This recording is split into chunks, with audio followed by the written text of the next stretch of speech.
For me, equity means planning from the very start so that all students can participate in a meaningful way.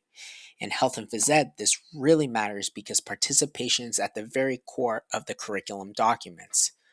Students aren't just sitting at their desks, they're moving around, performing movement skills, and working alongside their peers.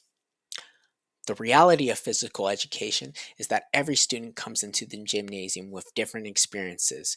Some students are confident athletes, while others may feel a little anxious or unsure of themselves. If I were to only teach to the most athletic students, I'm not being quite equitable.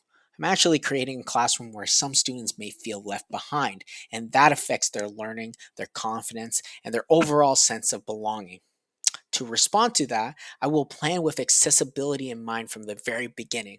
For example, in volleyball, I would break skills into smaller steps so students can build confidence gradually.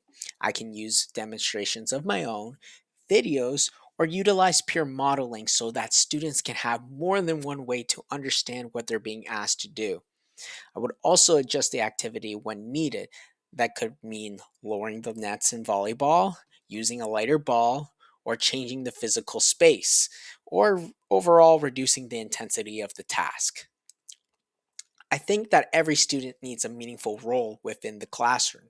Not every student's going to be the strongest athlete, but every student can contribute in some way. For example, some students might lead a warm up one day, manage equipment, or help support their peers, and that can help the students feel like they're a part of a group. I will also try to make the class feel predictable. In health and phys ed, students can feel anxious when they don't know what's coming up next, especially if they're not confident in their skills.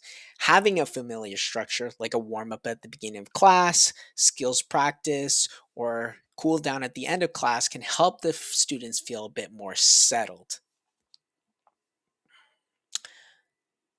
The benefit is that I lower the barrier to participations. Students don't need to already be skilled, confident, or athletic to feel like they belong in my classroom.